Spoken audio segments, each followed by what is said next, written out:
as well.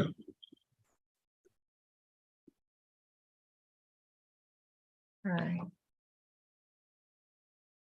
Okay, guys, welcome to our regular Rules and Bylaws meeting. As you all know, Shane isn't able to be with us this evening.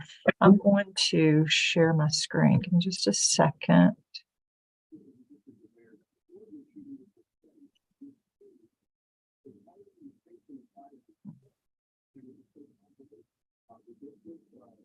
For some reason, I can't find what I was looking for.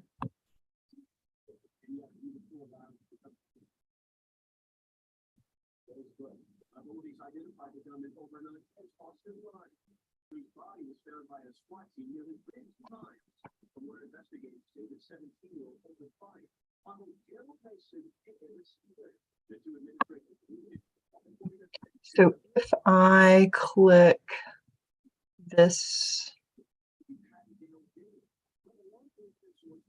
right here, do you guys see the agenda? Mm-hmm. Okay, good. All right.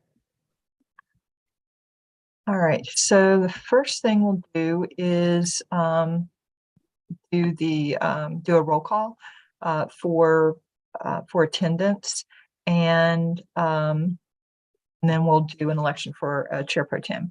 And this is just, I know that we know that we're here, but for people out there watching on the other video, just for them to know. So Shane, as in Zandy, he is absent.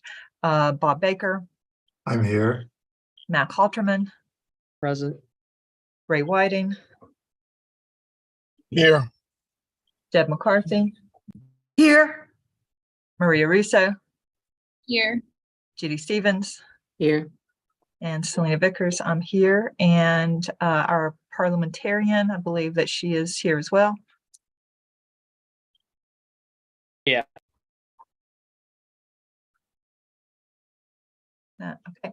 So I'd like to thank our parliamentarian, Nikki Lauer, for being here, and as well as Katie Blount from the West Virginia Democratic Party headquarters to kind of run the background and take care of everything. Thank you all very much. All right, so our first order of business, because we don't have a vice chair, the proper procedure would just be for the secretary to initiate the meeting, and then we have an election for Chair Pro Tem, just to get us through until Shane comes back. So I will now take nominations for Chair Pro Tem. I'd nominate you, Selena. Okay. All right, thank you. Are there any other nominations for Chair Pro Tem? Any other nominations? Any other nominations? Okay, nominations are closed. All in favor of Selena Vickers for Chair Pro Tem, please say aye. Aye. Aye. All right, any opposed? Okay, all right. Did that quickly. All right, so let's move on to the approval of the agenda, which basically includes just reviewing and approving our minutes and notes from the last meeting. Under old business, the information that we discussed, the bylaw amendments that we discussed last time. Not everything that we talked about doing is ready for that part of the discussion, but we'll talk about that in a little bit. But what we have ready and proposed was sent out to you, and we'll look over that for any additional information, strike and insert, that part of it. And then we'll go on to new business to have other issues for discussion. And we probably won't get to all of that, but at least we have something to work with. And I see Mac's hand raised. Move to adopt the agenda by unanimous consent. Second. All in favor of approving the agenda, please say aye. Aye. Aye. Okay. All right. So let me pull up.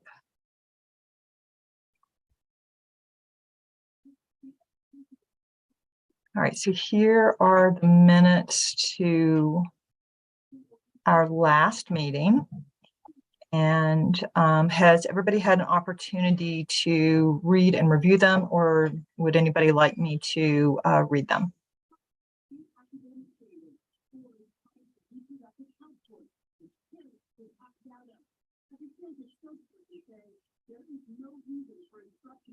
Maybe we accept the minutes as they've been written. Is there anybody opposed to accepting the minutes as presented? No, but were these sent out, Selena? I'm not sure I got them. So here's the thing. Yes, they were. I think I might have sent them separately, but they were linked in the agenda as well. Okay. But do you want a minute to look over them, Bob? No, I should have looked over them before now, so I'm fine. Okay. I missed All that right. meeting, so I can't tell if they're accurate or not. Anyway. Okay. All right.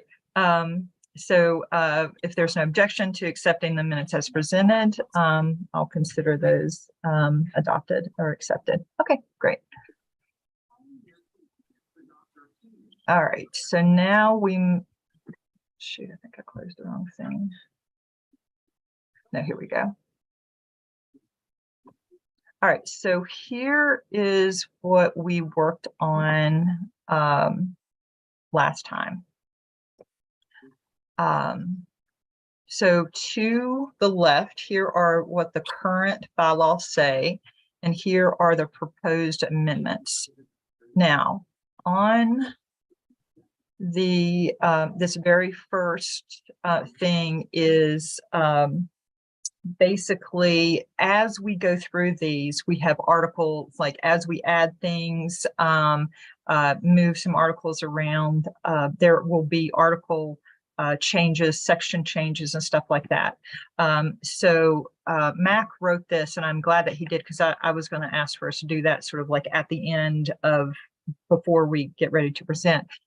We need some type of a motion that basically grants the secretary or whoever's putting this together the discretion to make administrative amendments to the bylaws to correct articles, sections, letters, numbers as necessary.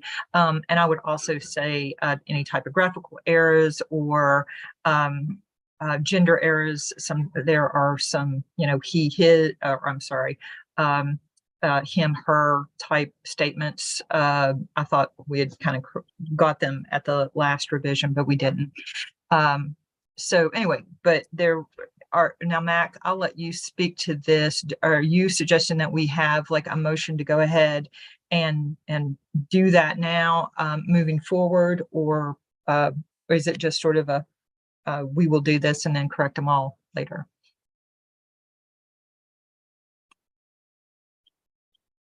My understanding is most of the time, whenever you pass an amendment that adds in an article, that is assumed. This is just an explicit thing. So if we pass it explicitly, it would become kind of like a standing rule if we did. So, but generally it was just, I added that in as kind of a note. But if we pass it explicitly, it can become a standing rule that empowers our secretary to do these things prior to presentation to the main committee, or we can continue with it being assumed that whenever we pass a new article and we insert it before an article, that this happens. So I have no problem with it being a standing rule. Okay. All right. Any discussion on that?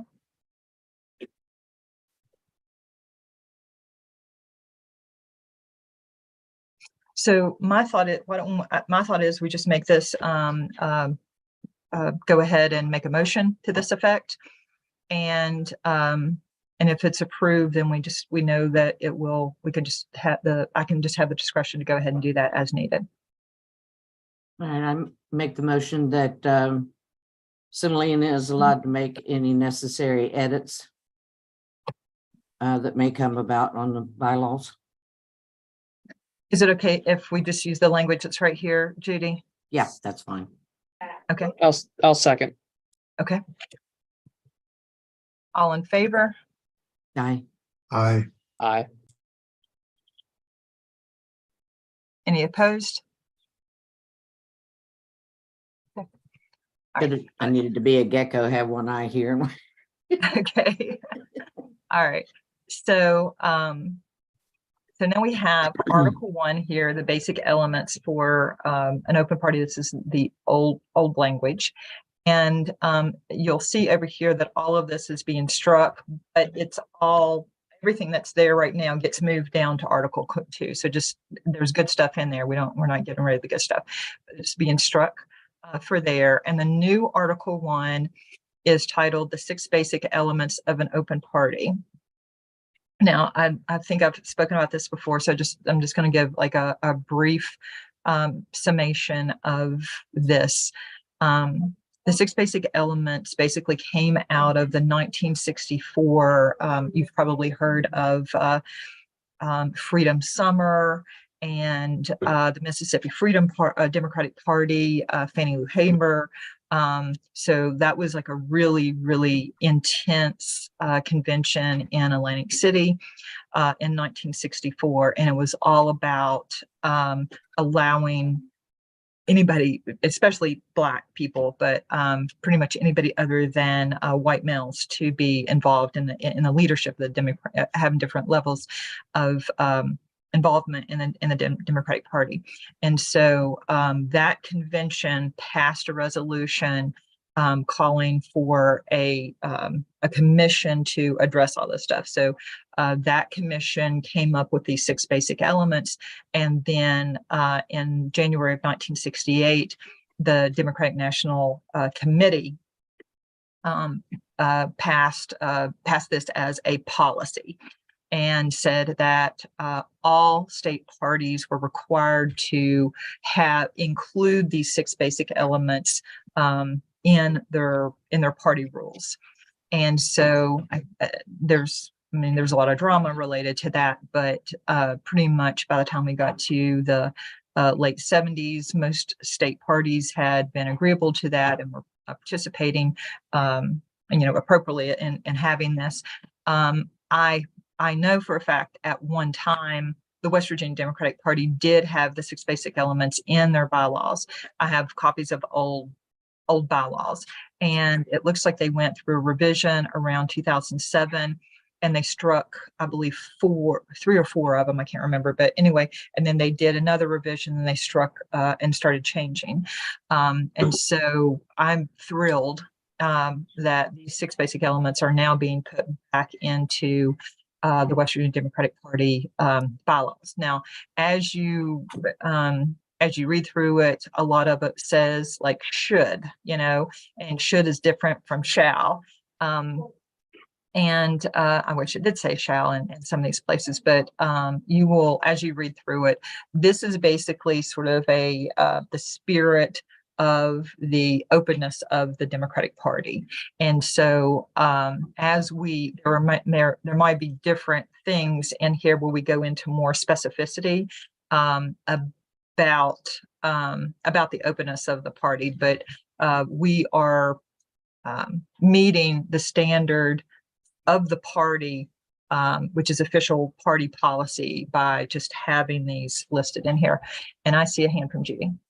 Yeah, when I was reading mine, section C, it says section C on the bottom part of mine, but then on the next page, all it says is positions within West Virginia Democratic Party will have full and adequate opportunity to compete for office. That's all there is to see, and I know there's a lot more to see. Okay, hold on just a second.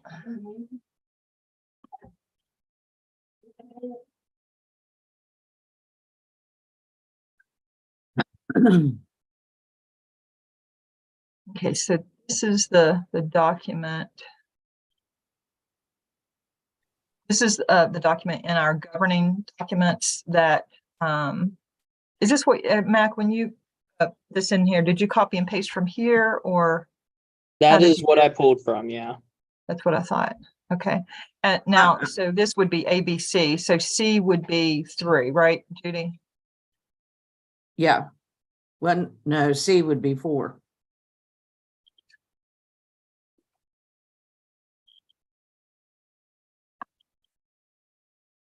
Oh, yes, it'd be 3. I'm okay. Okay, all Already, I right. was Article 1, the 6 basic elements. There, I was counting that as number 1. Okay, all right. Now let's go back to your question though. So this would be 1, 2, 3 would be ABC. All right. Okay, the way mine printed out, I don't know if you can tell that or not, but right down here, it just says section C. Mm-hmm. And then this is the follow-up up for it on the next page. And there's just, 2 lines there. It doesn't have, and it's not what those say right there. So Okay. I don't know. I'm just going to sort of assume that maybe there was a printer error or something. But C says the time and place for all public meetings of the West Virginia Democratic Party on all levels should be publicized fully and in such manner as to assure timely notice to all interested persons. Such meetings must be held in places accessible to the party members and large enough to accommodate all interested persons. I should have numbered the pages. I found it. Okay. Okay. I'm okay. And you had asked a question before about 2 of the elements being very, very similar. I'm not 100% sure what you were talking about at that time. I'm assuming it's 5 and 6, which is section E and F. And the first few times that I read them, I thought they said the same thing. Actually, it was 1, 4, and 1 and 4 were alike, and then 3, 5, and 6 said basically the same thing. Okay. It may have been a little bit added after the fact because I highlighted it, but those were the ones that Okay. I looked at. So should we just like read through these together and just see if anybody has any questions or thoughts about it? Would that be okay? Yeah. Okay. All right. So section A, which would be element 1, all public meetings at all levels of the party should be open to all members of the Democratic Party, regardless of race, sex, age, color, creed, national origin, religion, ethnic identity, sexual orientation, gender identity and expression, economic status, or disability. And then they put in parentheses collectively, hereafter collectively referred to as status. So whenever you see the word status, it refers to all of those kind of identifying markers. B, there's no test for membership in nor any oath of loyalty to the party. And that should not, well, no, I'm sorry, let me read it better. No test for membership in nor any oath of loyalty to West Virginia Democratic Party should be required or used, which has the effect of requiring prospective or current members of the party to acquiesce in, condone, or support discrimination based on status. C, the time and place for all public meetings of the West Virginia Democratic Party on all levels should be publicized fully and in such manner as to assure timely notice to all interested persons. Such meetings must be held in places accessible to all party members and large enough to accommodate all interested persons. D, the West Virginia Democratic Party on all levels should support the broadest possible registration without discrimination based on status. E, the West Virginia Democratic Party should publicize fully and in such a manner as to assure notice to all interested parties a full description of the legal and practical procedures for selection of Democratic Party officers and representatives on all levels.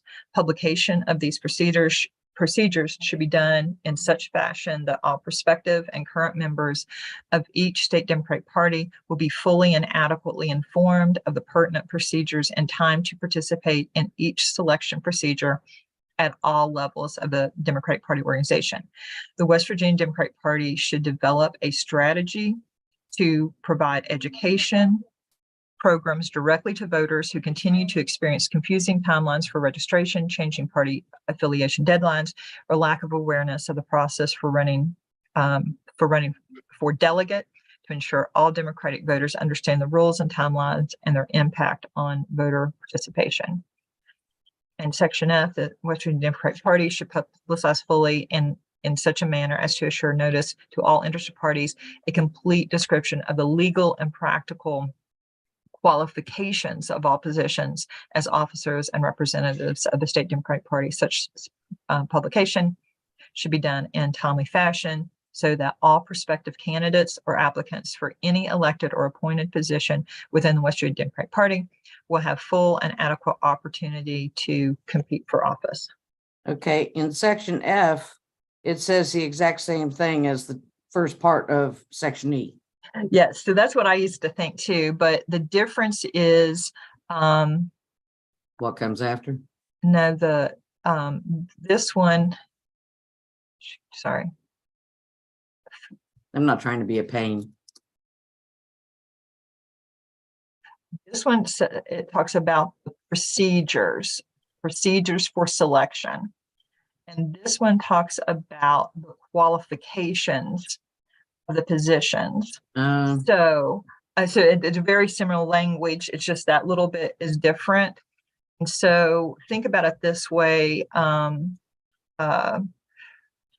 What are you want to be a let's talk a little bit about like national convention. You want to be a delegate to the national convention or even a delegate to the state convention.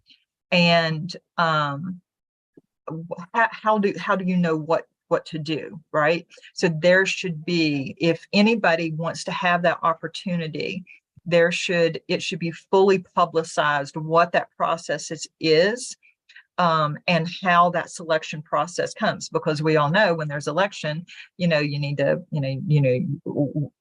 whip the vote, or which order are things going to come in, or whatever. Like you have to be, if you don't have any information, you can't strategize on, or if you don't know who does the selecting, how do you even like send your information to say, hey, I'm Judy Stevens and I'm interested in this position? If see what I'm saying? Like if you don't know how that selection process happens, and then what are the qualifications? So if there's we know to be, a national delegate, you have to be, a registered Democrat, and we don't have this in our language, but maybe to be a parliamentarian, you need to have at least, some basic, competence in terms of parliamentarian structure. You know what I'm saying? So there may be things but people who are running for these positions have a right to know what those qualifications are ahead of time. They need to be publicized, as well as the procedures for how the selection is done. Okay. And keep in mind that like these rules came about. I mean, we all from time to time joke about the smoke-filled back rooms. I mean, literally, people were selected. I mean, the national convention is the most. It's the ultimate decision maker for the Democratic Party, and like back then, people were selected as delegates to the national convention. Basically, the governor, handpicked his, best friends to go, who were loyal to him. And sometimes union bosses as well, and that sort of thing. But literally, this was, if they even pretended to have anything public and fair, like people didn't know the rules, they didn't know how they started to do something like, oh, you're not qualified, but nobody knew that because the rules were just made up on the fly. So these were all part of that civil rights movement to open up the party to Black people, to brown people, to women, to youth, because youth were really kept out of the party, indigenous people. So, anyway, so that was sort of how that. Any other questions? No. Okay. All right, so everything that we talked about that I showed you, Article 1, all of that got dumped here in Article 2. So then that means that our articles, Article 4 will now be 5, that sort of thing. This is all the same information. And Mac and Bob and I did not have a lot of time to address this. So I'm sort of okay we don't want to approve this this language right here, right now, because we still want to have an effective notice. So really what my suggestion would be is kind of ignore this for right now, and maybe let's discuss it when we get to the other part of it. Then this part right here is a piece that we took out of another section, one of our first meetings about secret ballots, and we said that we wanted to move it over into another section. So that's why that is there for right now. And we might want to, that's under general provisions, I'm not sure. But anyway, okay, so we also talked, spent a lot of time last time talking about the gender issue. Should the chair and the first vice chair be different genders? And what we decided as a group, and I believe it was unanimous, is that we did not feel like we needed to have that requirement, but rather that the officers as a whole be equally divided with only a difference of one. So we've struck the language about the first chair being a different gender there, and then there's one other place that it's struck. And then we added this language: the officers shall be equally divided related to gender, with a difference of no more than one. So if you have 5 officers, you could have 3 of one gender and 2 of another, or of course, if they're non-binary, we're not going to count them as either gender. And then this was a note that is irrelevant now. So we're just striking that. And then here's the other language about the first vice chair being a different gender that's being struck. This is just a correction in terms of gender right there.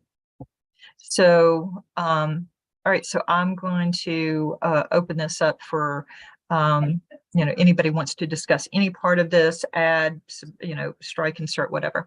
All right, Bob, you have your hand up. Yeah, I know I wasn't here for that meeting and there was a vote at that meeting, but the last meeting, I'm a little concerned about just lumping all the officers together to be equally divided related to gender, because what could happen is that you could have a chair, a first vice chair, and a second vice chair that were all male, and a secretary, an associate secretary, and a treasurer that were all female, and that would be equally dividing it. But somehow that doesn't feel like the right kind of equal. And so I guess I would think that at each category, the first vice chair and second vice chair should be of different genders. The 2 associate chairs should be of different genders, as it says in here. And then after that, well, this mostly separates them, except that the secretary, treasurer, and parliamentarian and recording secretary aren't divided up by gender either. But I would hate to see us get to a point where we had 3 males as chair, first vice chair, and second vice chair, and 3 females as recording secretary, associate secretary, and treasurer or parliamentarian. So I'm raising that as an issue. I feel like it's important, and that just lumping all the officers together at the bottom doesn't quite do it. Although it's much better than not doing it at all. All right. Anybody else want to speak to that? Because we had some of the same concerns last time and we talked around it. Anybody else like to share their thoughts? Go ahead, Mac. I'm probably going to be reiterating a lot of the remarks I made last time, but I can understand the feelings of the rule. However, when combined with the current gender division clause, the equal division clause, adding this extra stipulation on, it creates scenarios where the person best qualified for a job can't get it. It creates scenarios where you're hunting based on a characteristic and not a qualification. And at the end of the day, we've talked about this being a hard message to sell because it looks like we are taking away rights from a group that we have always tried to empower. But from a parliamentary perspective, these two rules come into conflict trying to do the exact same thing. It's a question of what rule does it more efficiently and what rule does it more effectively. And that is just keeping the equal division clause. We've got committees all across the state that are equally divided, that at the end of the day, we want the best people and the best jobs. And we don't want to have anyone filling a role just because of a characteristic that they happen to have. I think that's disenchanting. And the discussion that we had last time was how best can we advance the value of gender empowerment without the need to make it overly complicated and technical. And these two rules have caused a lot of problems that we see brewing across certain parts of the state. So after intense discussion, the main bylaws committee ordered the drafting committee to strike them. There are other aspects of this set of rules, however, that are problematic that I would like and would hope that the bylaws committee would give us the power to address, specifically in relation to succession, how the first vice chair or second vice chair fit into succession, or how they fit into aspects of their powers inside the committee like that. I think those are areas where our original order when it came to this issue was we were ordered to strike the language that caused the gender division amongst the first between the chairs. But I would like the main bylaws committee to come back and give us the power to also address this section in more detail. So, but in regards to the specifics of gender, it's a matter of this became too technical and you had two rules that came into conflict. And it is our job to create an efficient operating organization and to create the rules for that. And this is where we are. With that, I yield. Anybody else want to speak to this? Maria, you had some strong feelings about I don't want to pitch on the spot, but anyway, anybody talk, but I thought, Maria, you might want to say something. Go ahead, Deb. Boy, I kind of thought we hashed this out pretty well in the last meeting. And then, Bob brought up a good point. I think as Democrats, we want to avoid the optics and the option of creating a male top-heavy organization. And I don't think we can trust the goodwill of everybody just to make it even because, make it equitable because we have good hearts and that's what we want to do. I think the rules need to say what we need to do. And I do understand that making a characteristic precedent over ability is not the best way to go. But how else are we going to address this to ensure that there is gender equality at the top of the party? Hate to say it, guys, but if you give them an inch, they're going to take a mile. So I don't know. I guess we're going to just have to hash our way through this. What are the options we want to present people? What are the optics and the realistic outcomes of those options? What do we want to accomplish here? Do we want gender equality at the top, or do we want the best people for the job? I think it has to be one or the other. It can't be both. But we can't state both as our purpose. Go ahead, Maria. Yeah, I appreciate this conversation. And I know it's one that we hashed out a lot last week or last time we met. And then also I feel like I've been sitting with it and just thinking about it since that meeting. So I've gone back and forth on it a lot because I very much hear the point that we want the best people for the job and we don't want arbitrary standards, right? Like we don't just want equality for like to say that we have it. We want it so that it can be an equitable foundation for the party to build off of.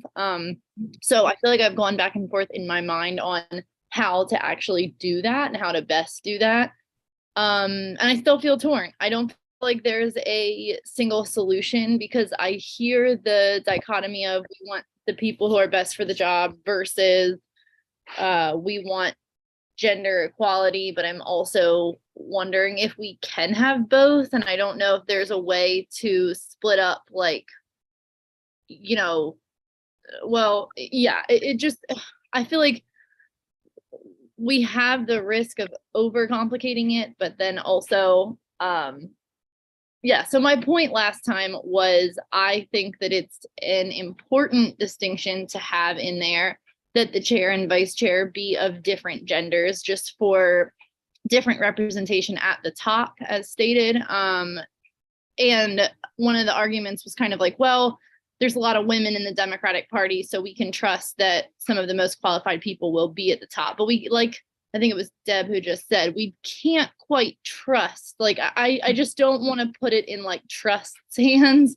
I would love to see something written in here that just makes sure that it is equitable across the board. So I just wanted to weigh in to say I feel complex about it because I don't want it to be arbitrary just to say, oh, 1 and 1, so that's equal. I don't think it should just be in there to be in there. And I almost think that this equal division covers it, but it might just not quite be there yet. And I'm okay with having a section that we sit on if people are as well, and it might develop over time as we continue to move forward.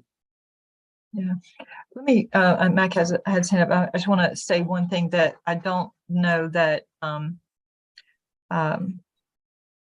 just to put a little bit of this in context, is as of right now, and I think that we're going to get to changing things, but as of right now, anything in this article, which is Article 4, basically applies to the county committees. So we were, and I think we all know the Cabell County situation. And then there was another situation, I think it was Nicholas County, where there's basically only 2 leaders in the Democratic Party are women. And so they're for all intents and purposes acting as co-chairs because they couldn't be chair and vice chair. And because they were both of the same gender. And so this, what we spent a lot of time talking about this in terms of county committees where there would just basically be 4 or 5 positions: chair, vice chair, secretary, treasurer, and then maybe a parliamentarian.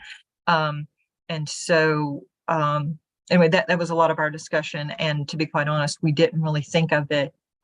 We didn't have a ton of conversation about it being all of those 13 officers that are listed. And I've said this before, and I hope that we'll get to it, but I think we don't need 13 officers. That's way too many officers. And the other point that I just want to say is to, I don't know who said it, maybe Deb, that, hey, we're so nice, maybe we would know not to do that. When I first learned about equal division, that was back in, I think, 2016. No. Yeah, probably then. And I learned about equal division, and then I went to like our roster, and I looked at the officer list, and there were almost, I think every single one of the officers at that time were male except 2, and the 2, well, I'm sorry, 3. The chair was female, and then the 2 secretaries, I think recording secretary and associate secretary, were both female. So as far back as, what is that, 7 years ago, that whole equal division was ignored. So I think we do have to be explicit. Go ahead, Mac.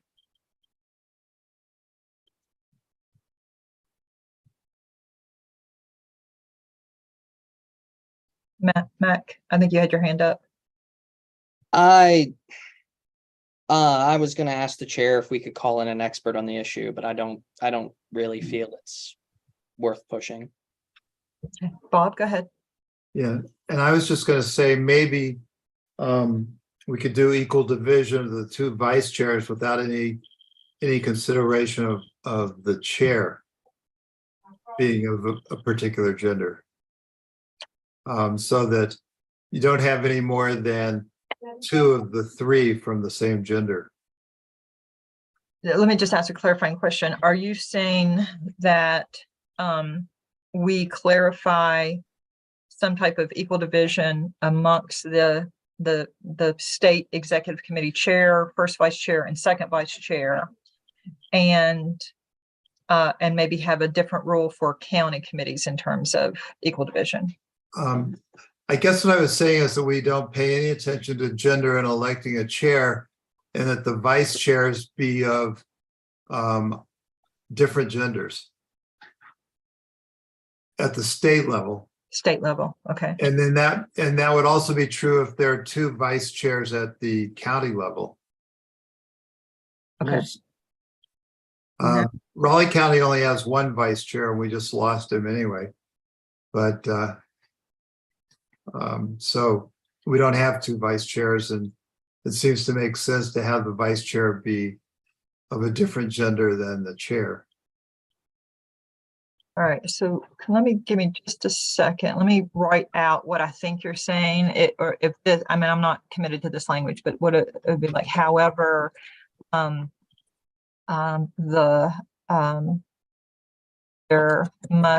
shall be the first and second vice chair shall be of different Actually, genders. yeah, you have a first vice chair and a second vice chair, and just put of different genders like you do behind the congressional district vice chairs and the associate chairs. And just put of different genders instead of saying it like, well, that's what it says, of different genders. Yeah, different genders of the two vice chairs. Okay. All right. Mac, go ahead. I will say that, and this goes back to a discussion we had last time, the vice chair's role is the least defined. It's often in many committees seen as symbolic. So you're putting an equal division on a symbolic role. The connotation of that just gets back to what we started this conversation with. Well, I don't know if they should be symbolic roles. I agree with you there, but what should the vice chair be in that case? And I would yield my time to the vice chair on the committee. We don't have a vice chair. I think that's the point he's To making. Yeah. Vice Chair McCarthy. Oh, I see what you're saying. All right. Oh, you're muted, Deb. Consider this, what exists now may not exist in the future because Democratic executive committees are just now getting re-energized, and the amount of work is going to, as we get more and more energized and more committed, there's going to be more work to do. And I think the vice chair position will become more important, more active, more participatory, more important, as it is in Mercer County. So let's not think in terms of what it is now that the vice chair position is symbolic, because I think that's going to change pretty quickly. I think the chair and the vice chair are both going to have to roll up their shirt sleeves and do the work, just because there's going to be more work to do. You know, the whole Democratic Executive Committee structure, purpose, activity has sort of become lax and unguided and de-energized, but I think that's about to change. So let's consider what it might be in the future rather than what it's like now. Mac?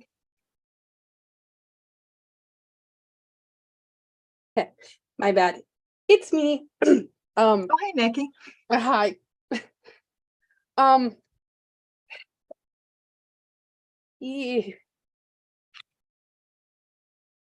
just because I didn't get to, I'm doing like 15 different things. It's hard enough for counties in West Virginia to recruit. My county's been orphaned for, I don't know, 6-7 years, practically speaking. Mineral County's had to run my Democratic organization for the last, like I said, about 6-7 years. Personally, I know I'm not on the committee. I'm just adding in. Personally, I think that it's hard enough for us to get people recruited and young people interested for us to be telling that first and second chair that they have to be different genders. That's just on my opinion. It's hard enough to create that barrier anyway. And I feel like it's shoving people in a box. I have a degree in gender studies. It just feels like we're shoving folks into a box and going, you can only do this if you're the opposite gender of the person that, you know, if someone steps down later on, they might already be elected and then they have to recruit specifically that gender. And that makes it really hard, which is also the situation in Cable County right now too. It's just, it's difficult to touch on it because it's,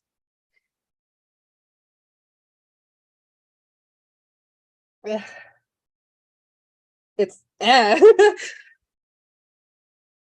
yeah, that's what I wanted to say.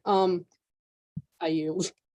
Yeah, well, you bring up, it's a good point, Nikki, and I mean, I think we have to balance that situation with the fact that we know, I mean, there's, a million examples of people, for lack of a better word, misogynistic behaviors. Women have been locked out of leadership for years and years and years and years. It seems that, hopefully things are changing. But I mean, they're really, literally as far, just as recently as 2016, this Democratic Party, did not, they thought that, every one of those officer positions should be filled with men. And, and I don't think for a moment that there were not qualified women that could fill those positions at that time.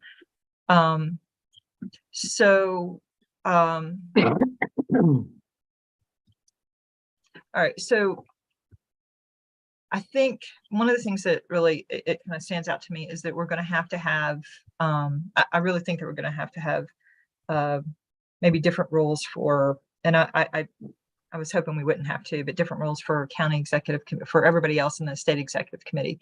But anyway, let's, any other discussion on this, because we might just not be able to come up with an agreement. We might have to sort of table this until a later time. Go ahead, Deb. I think you got a point there. The pool for populating the officership position at the state level is huge. When you bring it down to the county level, your pool is much smaller.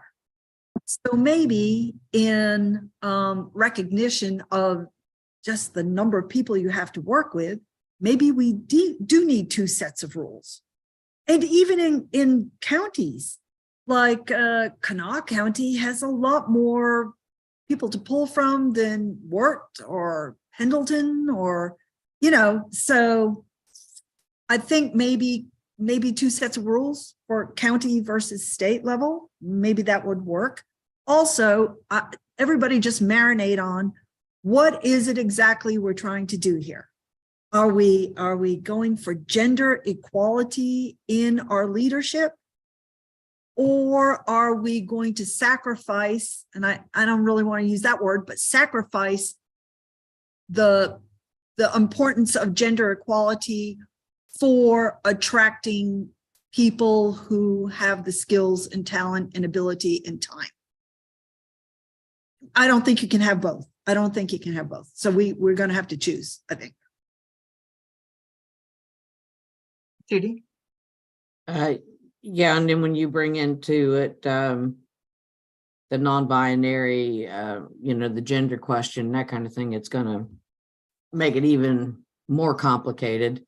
Plus, once we make up our minds and, come to a conclusion that works for us and we present it to the state, we're gonna have this conversation all over again. Yeah. Well, let me ask you that. I'm going to just throw this out there. What, and I think this is especially for people who are on or especially have been on county executive committees. How horrible would it be, or would it be a benefit if our bylaws specify what officers a county committee could have, and say we limit it to chair, vice chair, secretary, treasurer, and parliamentarian. So 5. Go ahead. I see Judy's hand up. Yeah, it's quicker. We have chair, vice chair, secretary, and treasurer in Wood County. And if the chair so decides, we have an executive director. We were looking, well, I was looking before the train went off the tracks for a parliamentarian, but finding a parliamentarian for each county is going to be difficult because there just aren't that many of them out there. But I mean, at most, we have 4 elected officers in our county. And finding people that want to take those 4 spots is not exactly easy. Deb? You're muted, Deb. Am I unmuted? Yeah. Yeah, you're good now. At the county level, you could require the 4 positions: chair, vice chair, secretary, treasurer, suggested executive director if you needed one, parliamentarian if you could find one. They're hard to find. And then at the state level, maybe we need more levels, but I think you're right, Judy, at the county level, it's hard to find people to fill any of these positions. I am vice chair and secretary because no one would even raise their hand to be elected secretary. So I just said, oh, heck, I'll do it. So it's hard to find people at the county level to fill the positions. So here's another thought. So maybe this gender equality at the county level is counterproductive for even attracting people into the positions at all. Oh man, we are really getting deep in the weeds on this. I don't know. I don't know. We're inundated with it. I think we can have it both ways. We can have the gender equality, all the positions tiered with different genders, and attract qualified people, or attract anybody, not even qualified, attract anybody, because it just kind of cuts your pool in half. I don't know. Bob? Yeah, I put it in the chat, but maybe what we should do is just make this goal aspirational for the county committees, and then if they're like have all male officers, we could have somebody step in and take a look at it. But each county committee is really different, and some counties are having trouble getting anybody together. It makes sense that it wouldn't worry about gender if you could only get 2 people that are willing to be leaders. On the other hand, if you got a place like Raleigh County, which has more people, although we're still not full in our county committee, it was still hard to find people to step up and be leaders. We were able to have a woman as the chair and a male as the vice chair, but I don't know if that'll still be true now that our vice chair has resigned. He's moving out of state.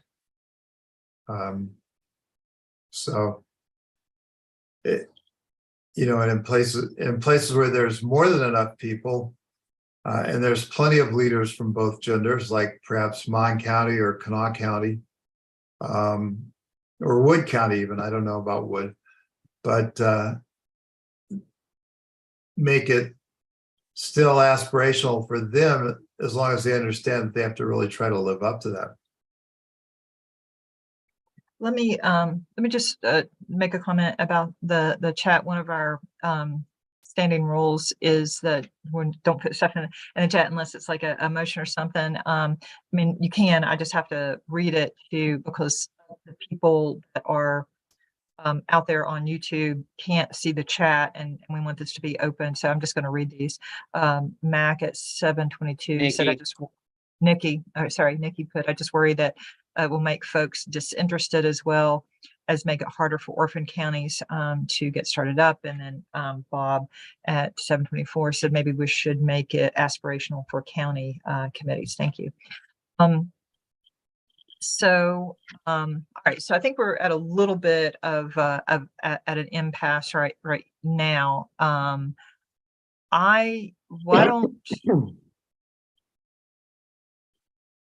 mean, let me just throw this out. Mac has his hand up. Yeah, give me just a second, Mac.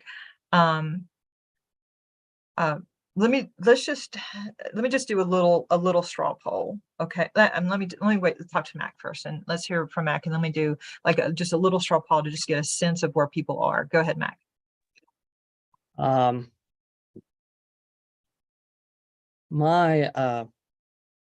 going to speak a little bit of philosophy. Actually, I had a motion coming out of the end of this. Again, this gets back to a discussion of, do we want a strong centralized committee or do we want a decentralized committee? And as a person, I'm going to speak a little bit to my personal feelings. I believe that you should decentralize power wherever you can. I believe that is the best way. If you allow power to accumulate in pockets, that it is a good way for it to be corrupted. It is a good way for it to lead to disenfranchising activity. I believe the secret to enfranchisement is the dissolution of power amongst as many people as possible. And I know that I'm going to make some votes later on as we discuss different parts of the bylaws where that doesn't seem the case. That's because I'm not an extremist. I believe in balance. But on this issue, I worry greatly about mandating, and this is speaking to Selena's question on mandating officers in the bylaws, because the needs of different counties are very different. To compare Pocahontas to Monongalia or even to Raleigh is nay impossible. And there are going to be, the beauty of the vice chair being a very undefined role is that you can do operationally different things with it. You can take advantage of that as a chair. If a Mon chair wanted to do a heavily organized Monongalia County committee, they could do two vice chairs, one who would be in charge of organizing inner city and one who would be in charge of organizing outside city limits. And you could do a lot of things with having open officerships and having more room to play within them regarding qualifications and characteristics. My motion was, however, we are pushing on time. I was going to ask the committee to consider, so that we get something out of the way, a vote on the first presented article, so that we can add it to our list of things done, and then we can come back to discussion on the second. So are you making that motion, or are you just saying that you were going to make that motion? Because anyway, what was that? And my preference would be that it not be a motion, so that we could, I just want to throw something out and just get a little bit of sense of where the committee's at. Well, then I will say that it was asking the committee to consider it, but not making a motion. Okay, well, why don't we, let's do this, and then we'll go back to that in just a minute. So, well, and let me just say this, just relate, as you were talking, Mac, I was thinking that, is there any reason that, let's say Mon County, your example of Mon County having a a city, Morgantown vice chair, and then like an outside of Morgantown um, vice chair. Is there any reason that Mon County couldn't do that in a sense with like committees, or just a motion to say, this person has this responsibility, rather than, could they do that without having the vice chair officer positions? Is there a way that they can do affect the same thing without having the officer positions? You could, but I found that titles are a very big motivator. Ego is something that you can be relied on in the human species. If there is glory to be gained, it serves as a way to make people work. But yes, it theoretically could be done as just assigning, or even an executive director, depending on how the committee organizes, could creates vice EDs. That's not a correct terminology. Assistant executive directors who are territorial. There are other ways to pull it off. I will say that the reason I didn't consider that is because, and this gets in a little bit to the work that I was putting in on the subcommittee stuff. We have a great human resource in the state executive committee, in that we have some 90 elected people to it, whose only real concern is they might have to make between 2 and 4 meetings a year. There are other ways they could be press ganged to contribute. And I would hope that our county committees, particularly in the ones where multiple vice chairs might be an option due to their size and their population demographic that they serve, would take lead on that and maybe create more active executive committees, instead of sort of hashing these out to unpaid interns and executive directors who are hired,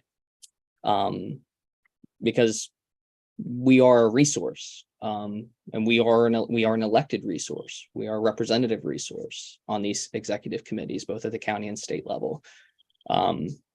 Again, it gets into this idea of, well, we are approving an appointment of a person who will be paid, but we've already established through some talk previously that this is a bylaws committee that doesn't like appointments. We're all living through a time where appointments to the Supreme Court through approved processes is having a damning effect. We want to, and I believe that, maybe I'm stretching here, but I believe that we are a committee who wants to rely on our elected and representative resources more, and would hope that they aspire to rise not just to the honor and glory of their position, but to the duty and responsibility of their position. So yes, it could be done with a motion, but I think that our values says it should be done differently. Okay, thank you. All right, Judy put her hand up. Judy, I'm going to give you the last word before I ask, just try to get a sense of where the committee's at, okay? Okay, it was just a question, which is probably going to open up a whole other can of worms, but isn't it required by the Democratic National Committee that we have a chair, vice chair? No. Okay. It's required. What they say is that the highest ranking officer and the next highest ranking officer of a different gender are DNC members. That's what their verbiage says. And then they also have, well, I guess in a sense, the answer to that is yes, because they require us to follow Robert's rules, and, absent any bylaws, Robert's rules would, I think, require us to at least have a chair, if not a vice chair. Yeah. I think Robert's rules, without any other bylaws, you have a chair, secretary, and then if there's money, and those are the only two. And then if there's money involved, you have to have a treasurer. So, all right. So let me ask this, this question.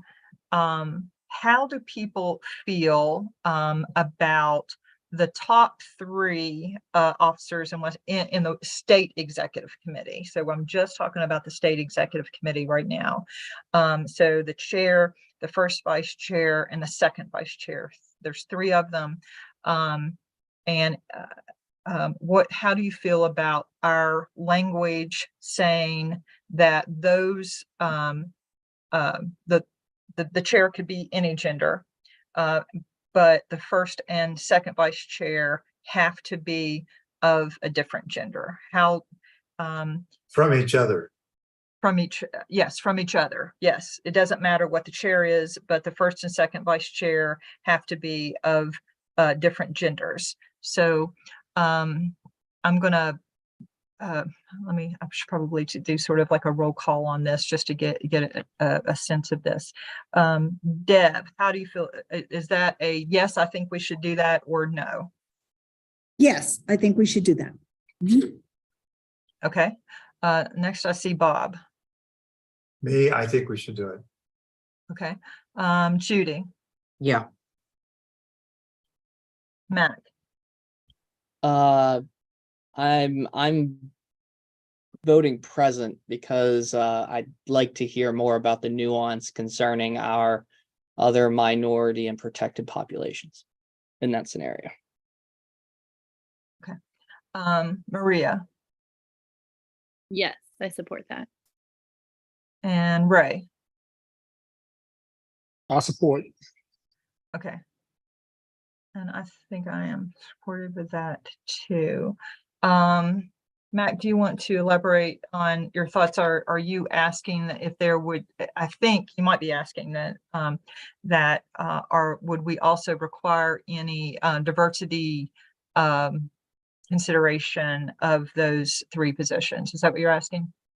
Yes, I think I would like to, before I would feel comfortable saying yes to it, because I'm representing one of the more, I am representing the most liberal part of the state and an area that has a high concentration of trans non-binary populations. And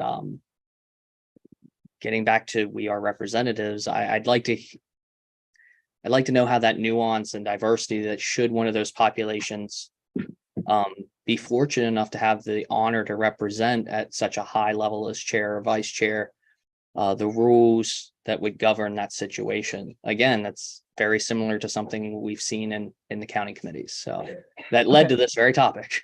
All right, I think I might be able to answer this question. I'm going to tell you two rules that I know the Democratic Party has writ broad that I think answer that. If not, please say so. One is that the Democratic Party recognizes people based on what they say their gender is. So it's the gender is determined by self-identification, not by birth certificates or genetics or whatever. It's how that person identifies. So if somebody would identify as male, or somebody would identify as female, or even non-binary, that's how we would, accept them.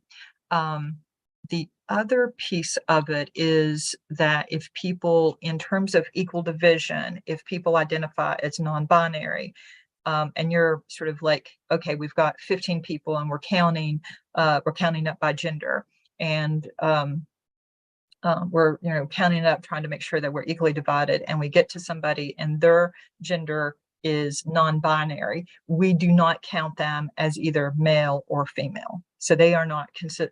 So we still have to be equally divided in terms of male and female, but we do not count the non-binary person as either. Does that help? So we would apply the same exemption should a non-binary person be attain vice chair? Yes. I think that's why the language is being used of different genders, because you have male, female, and non-binary. And a trans female is a female and a trans male is a male. And a non-binary is a non-binary, and they're all different genders. yeah, and they're the way I understood it, that they're not to be counted, but there's to be parity in as much as is possible throughout the rest of the officers and that kind of stuff as male and female. But when you start recognizing the non-binary and that kind of stuff, you might be off unless you have more than one. So that was my understanding anyway, that, Yeah, I think this raises what Shane was questioning, was the issue of whether equally divided is going to be further defined somewhere else in the bylaws Mhm. as to how it applies to male, female, trans male, trans female, and non-binary people. Yeah, that, and I didn't have a chance to respond to his question, and we might want to, and I'm not 100% sure where that is in the bylaws, but I know where it's at in the national bylaws. But the term equal division is, we don't use it a lot here, but that term itself, equal division, the definition of that is, equal male and female with a difference of one. And if somebody is non-binary, you don't count them. So that is spelled out in the DNC bylaws. We could certainly make sure that that is included in our general provisions, that terminology. Probably a good idea. I agree. Okay. All right. So let me get one more sense of the committee. If you could let me know yes or no, how you feel about county, for us to specify in county committees, and this actually would be like, we'll get to this. This is not anything that we'd vote on right away, but this is something the work group could work on if you all want to do this. But do we want to put in the bylaws the officers, so that there would be, whether it's, we can decide what it is, but chair, let's just say, just for example, chair, vice chair, secretary, treasurer, and maybe an optional parliamentarian. Do we want to put that in, that county committees will have these officers, and not, so that they would not have like second vice chairs and stuff like that. And the point of that being that they could get to equal division amongst those officers that we specify. So the question is, do we want to specify the types, the number and types of officers that county committees can have? So I've got a hand up. Deb, go ahead. Absolutely, because county committees need as much guidance and structure as they can get, or else it'll be a free-for-all out there. You'll have every type of organizational structure going. I think it needs to be carefully prescribed for the counties, and I think as small choices as we can possibly use and still be effective. So I think the 4 positions, chair, vice chair, secretary, treasurer, with an option for a parliamentarian, if you can find one, that would be great. And then maybe I'm thinking just equal division between the four positions, and not that chair and vice chair have to be of opposite gender. Gotcha. Yeah, which is what we talked about last time. Okay. Yeah. All right. See Judy's hand up. okay, in Wood County, the only,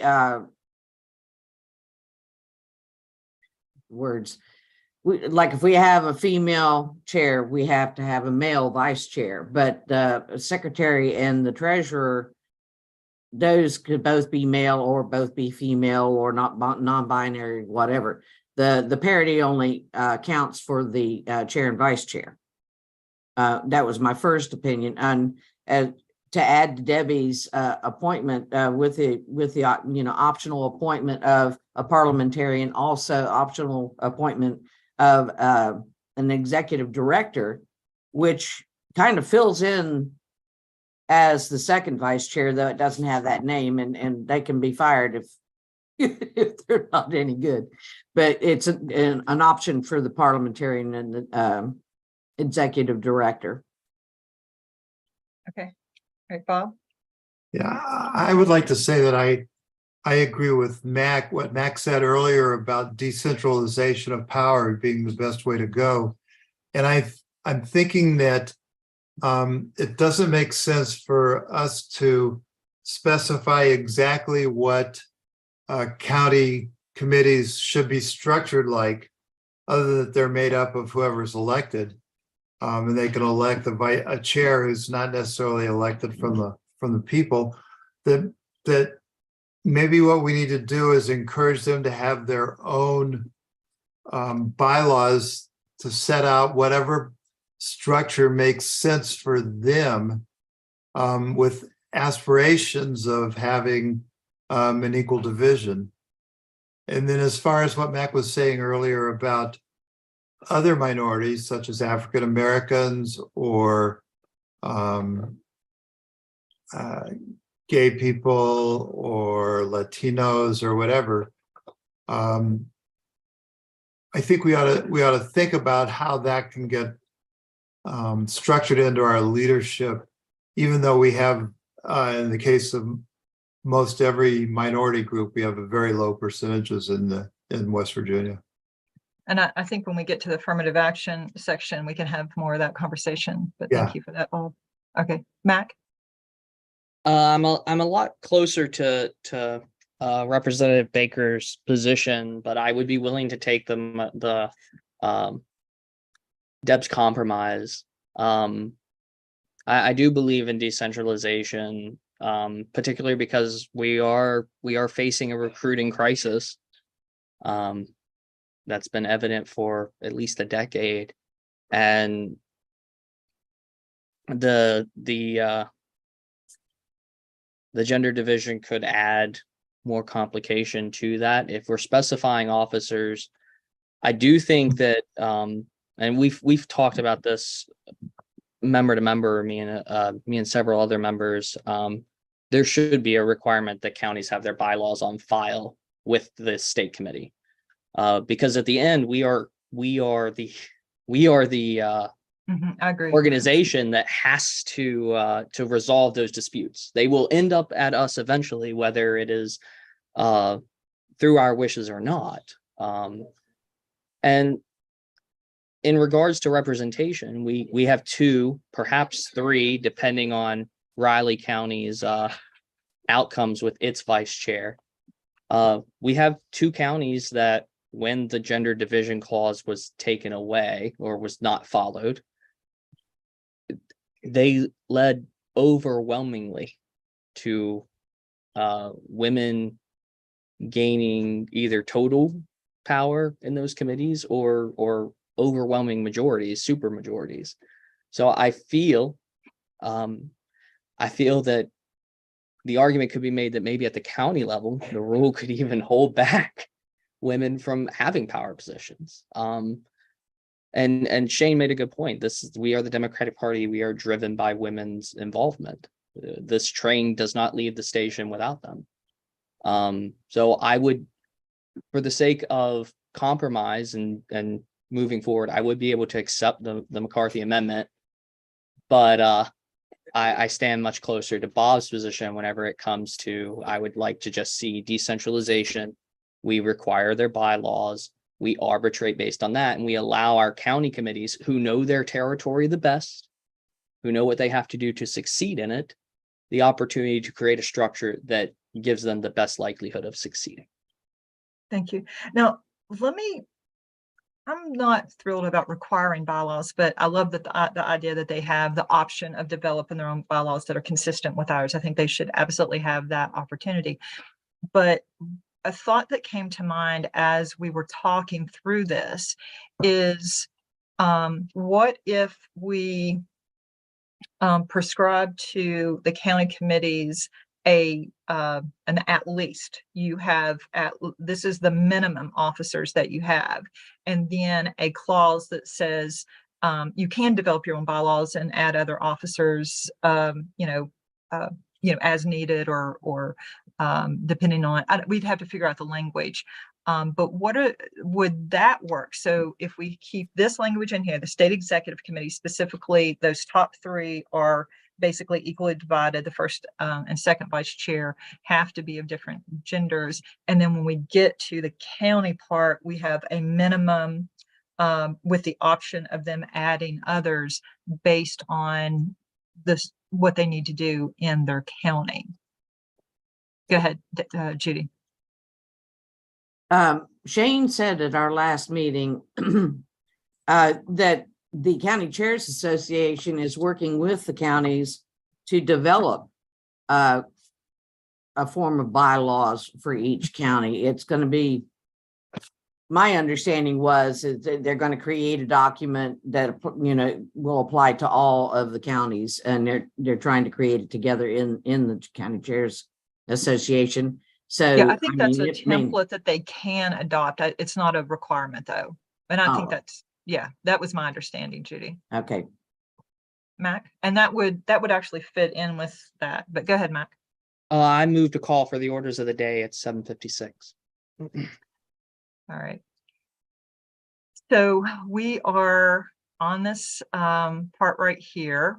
I think that we are, the straw poll is that we are in agreement to this. So I think what I'm going to do is turn this, I'm going to leave this blue. I'm going to ask, is there a, would anybody like, well, never mind. Let me back up. Matt called for the orders of the day. That requires a second. And basically what that question is we've talked too long about this. We need to either make a decision about what we're going to do on this and move on, or have No, more discussion. Point of order. No, it's a privilege motion to call for the agenda. We're out of time. So it's if we need to get something, it's call for time. Okay. So Nikki, what are our options right here? Because not everybody understands that. Let's just make sure that everybody understands what our options are to do right here.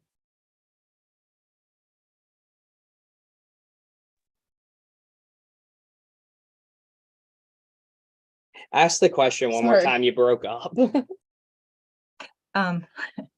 Nikki, could you explain to the committee, Matt just called for orders of the day. We're sort of towards the end of the discussion of this. And so can you let the committee know what our options are in terms of, you know, what we have, what our options are here?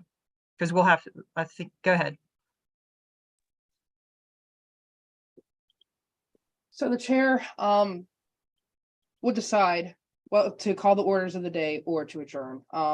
That's completely up to you on that one. Calling for the orders of the day just presses a vote. It's a privilege. Yeah, it's a privileged motion. So is adjournment. LPR. Well, let me ask you, Nikki, what I'd like to do is we have, I think we're in agreement on this. And if we agree on this with a vote, but we'll need a motion, and we don't know, I don't think we need a motion to add that because I think we've agreed with this. I'm going to go ahead and turn this red. And so I think our vote would be on approval of the strikes and inserts to this section. So are we good to go with that, Nikki? What Yes. about going back and voting on Article 1? Well, I think Which the vote we all would be on agree the on. entire, yeah. The chair So- can overrule call and vote on it. I'm sorry. Go ahead, The Nikki. chair can overrule the call and vote on Ask the for a motion. yeah. Ask for the motion.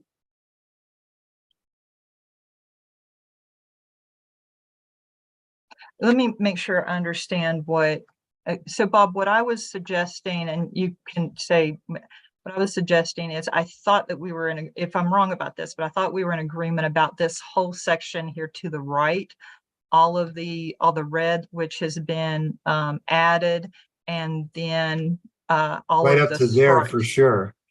Okay, Up to section D. All of Article 1 and Article 2, actually, I think we were agreed on. so you think that we have not agreed on this right here?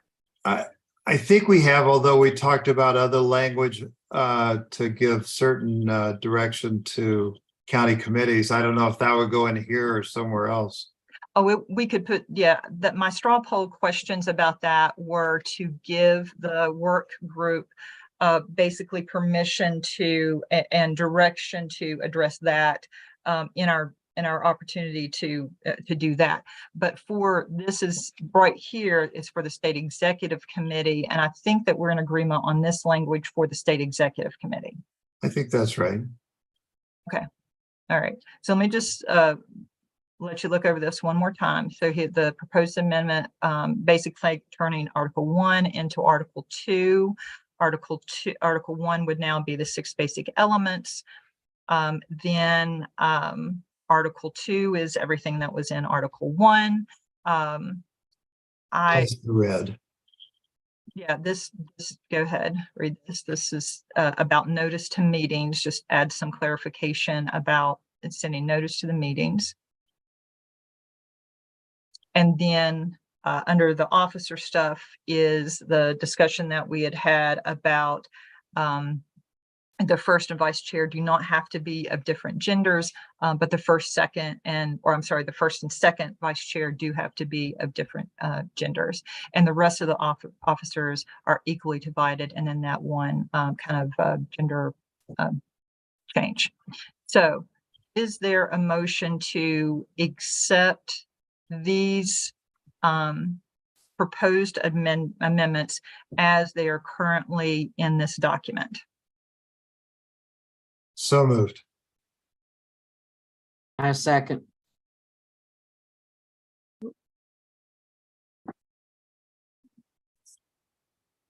Any other discussion on this? Okay, all in favor of these proposed amendments being accepted as they're currently on the screen and in the Google document, please say aye. Aye. Aye. Aye.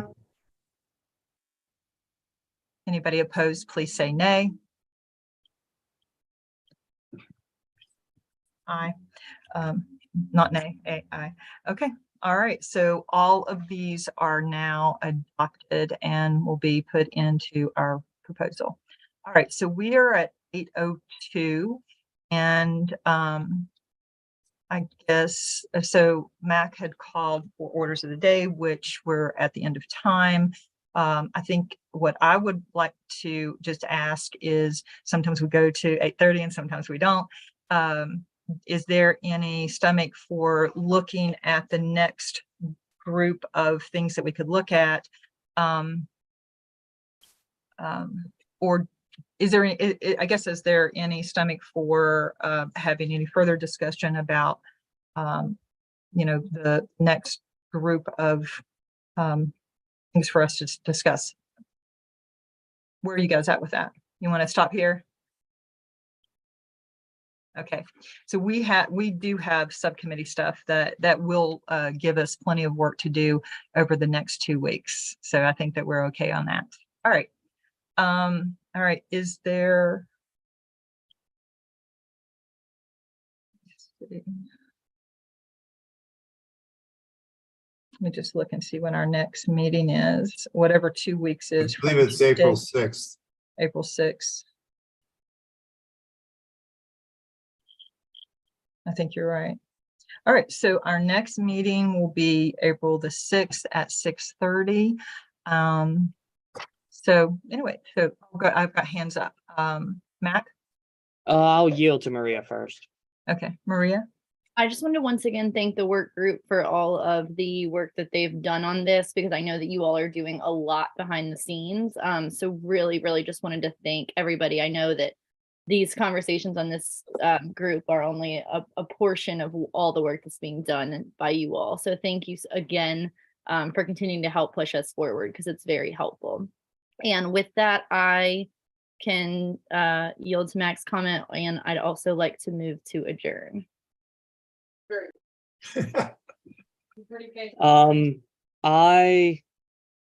In regards to the subcommittees, there are some things that I believe could still be cleaned up. The drafting committee is still without direction on what the bylaws committee wants out of finance. We had language for a budget and finance committee, but we never discussed real direction for it. And I know that there are some members who also would like to look into an audit committee. But I do promise that we will spend the next 2 weeks refining what we have and come back to the next meeting and get the wishes of the committee so that we can solve those problems. But yeah, just keep an eye out at the next meeting for things for us to discuss. And I asked the bylaws committee to be thinking about those things and maybe even hopping into the Google Drive and looking over what we have and preparing your questions, remarks, comments, and concerns in advance. That would greatly expedite the process and help us not waste so much time. And I'm glad that you brought that up, because I have one question I'd like to just get a little bit of sense from the committee on. We were very, very adamant last time about how we felt about committees, that they needed to be elected and not appointed. But we have had some informal discussion outside of this meeting about ex officio members. And I guess, is there let me just give you an example. On the if we have a subcommittee on grievance or appeals or something like that, I think it's very important for there to be somebody who really, really knows the rules. And so it makes sense to me that maybe like the chair of the Rules and Bylaws Committee would be on that committee. If it was related to discrimination, and a lot of them are, it might make sense for like the co-chairs of the Affirmative Action Committee. So it might make sense for the, obviously on the Finance Committee, for the treasurer to be an ex officio member. So is there any objection to us at least kind of looking at the possibility of having very few select and relevant ex officio members for certain subcommittees? Does anybody object to that?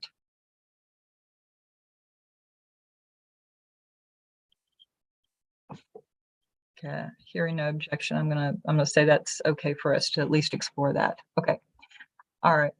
Okay, well, since we're at time, I'm going to go ahead. I don't think I need a motion to adjourn. I'm going to go ahead and adjourn the meeting, and we'll see you in a couple of weeks. Thank you so much. And thank you, Katie, for being behind the scenes. Thank you, Nikki, for being our parliamentarian. And thank you all for taking the time to